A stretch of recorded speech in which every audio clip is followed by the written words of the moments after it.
O Salmo 119 é o maior capítulo da Bíblia. 176 versos. 176 versos. Ele também é um salmo anônimo. Se nós observarmos, e aí nós vamos, antes de eu observar o tema, nós vamos observar aqui o segundo slide, que nós não sabemos quem escreveu o Salmo 119. E eu coloquei aqui quem são os escritores dos salmos. Nós temos aí o mais conhecido e o que escreveu a maioria dos salmos, Davi, que escreveu 73 salmos, e aí estão os salmos que foram escritos por Davi, Salmo 3, 4, 5, 6, 7, 8, 9, 10, 9, 11, 12, 13, 14, 15, 16, 17, 18, 19, 20, 21, 22, 23, 24, 5, 6, 7, 8, 9, 31, 32, 33, 34, 35, 36, 37, 38, 39, 40, 49, e o Salmo 145. Depois nós temos Asaf. Asaf, ele escreveu os Salmos 50, 73, 74, 75, 76, 77, 78, 79, 80, 81, 82 e 83. Depois nós temos os filhos de Coré, que escreveram 9 salmos. Asaf escreveu 12 salmos. Salomão escreveu 2 salmos, o Salmo 72 e o Salmo 127. Emã, o Ezraíta, compôs o Salmo 88. Etá, ou o Israelita, aparece como autor do Salmo 89. Moisés escreveu o Salmo 90.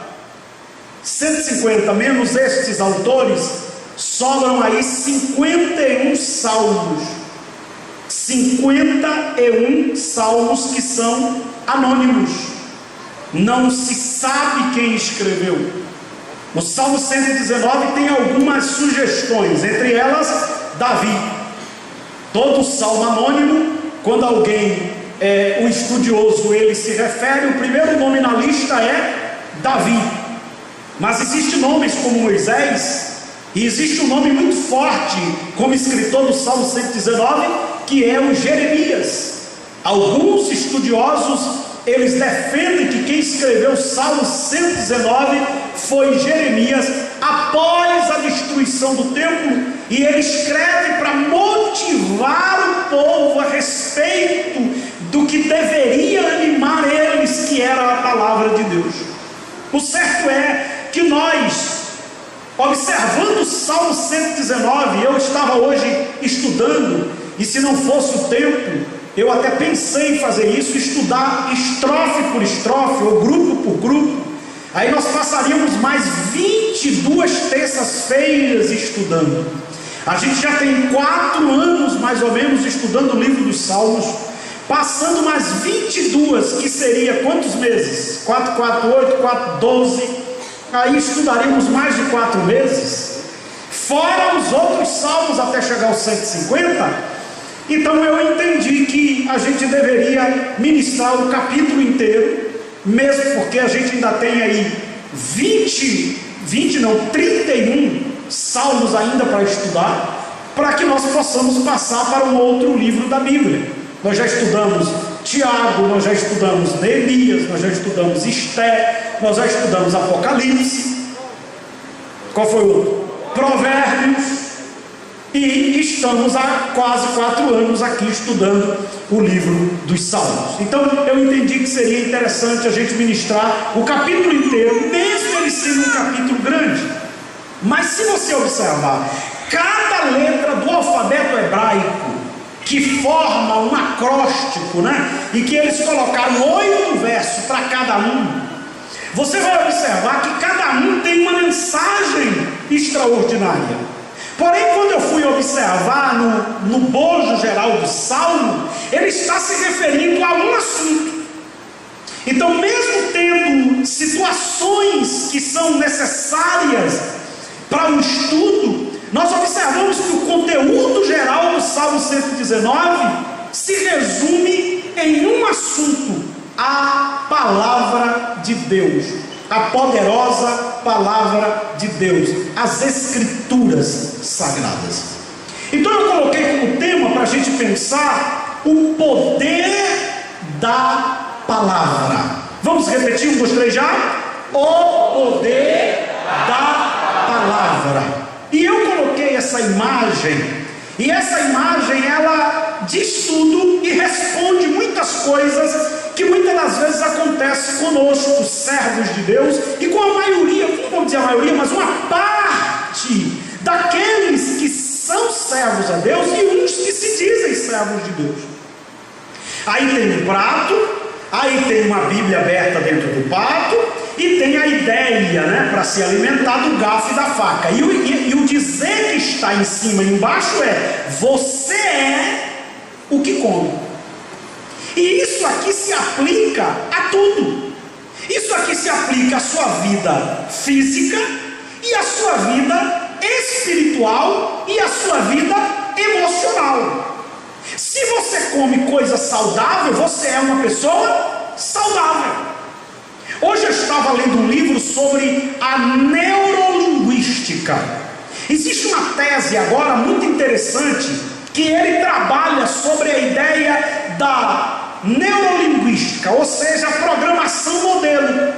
E qual é a ideia do escritor e de um pesquisador americano? Que você pode ser quem você quiser, desde que você esteja disposto a pagar o preço de fazer o que alguém que fez e deu certo.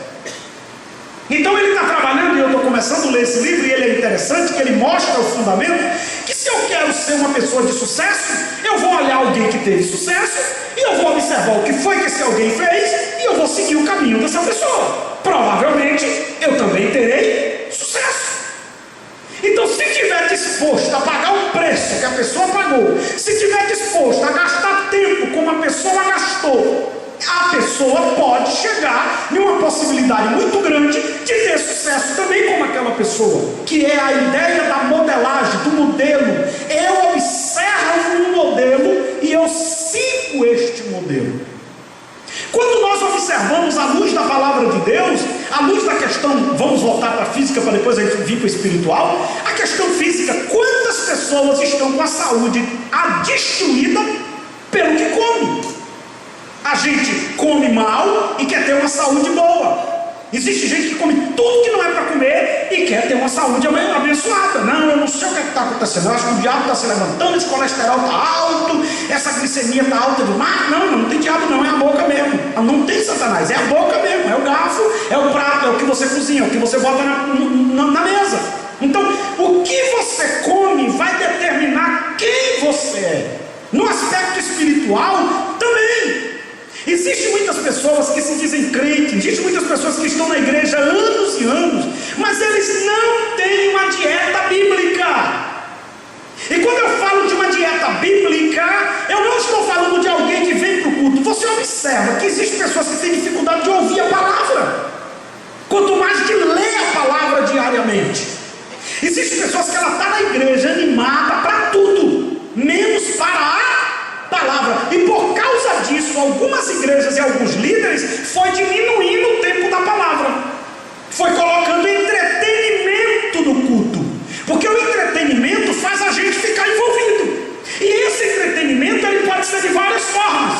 Ele pode ser um entretenimento carnal, e ele pode ser um entretenimento espiritual, ou entre aspas espirituais. E aí eu vou explicar. Um entretenimento carnal, eu começo a colocar várias coisas no culto para que as pessoas fiquem presas no culto, porque as pessoas não estão mais com apetite para comer a palavra. E nós estamos falando de meia hora, e nós estamos falando de 1 hora de relógio. As pessoas conseguem passar 3 horas na frente de uma televisão, assistindo uma novela, assistindo um capítulo de um filme, assistindo um filme, e não tem mais prazer. Olha o que eu estou falando, prazer de parar meia hora, 1 hora de relógio para comer a palavra. Esse entretenimento ele pode eu estou ministrando a palavra, mas quando eu estou percebendo que você não quer ouvir, aí eu invento alguma coisa para que você tenha vontade de parar para ouvir e saio da palavra. É como se eu estivesse preparando um alimento sadio, eu descubro que você não quer, aí eu pego uma guloseima para poder dar a você, para poder você ficar ali prestando atenção no que eu estou falando. Existem também as guloseimas espirituais, que são os movimentos. Ora, eu estou ministrando a palavra, mas quando eu olho percebo que a cara já não é de apetite, então eu começo a levar para o outro lado. Então aí tem o corinho do fogo, tem o corinho do reteté, aí tem aquele movimento todo, tem um homem de branco, tem um varão de branco, eu estou sentindo, e aí a gente leva para o lado sentimental, e aquelas pessoas ficam desnutridas espirituais, porque deixa eu te falar uma coisa, sorvete é bom, mas não alimenta, pipoca de vez em quando é bom, mas não tem nenhum nutriente para o corpo. O que traz nutriente para o corpo é comida, é feijão, é arroz, é salada, é verdura, é fruta. O que traz nutriente para a vida espiritual não é movimento, movimento é guloseima. O que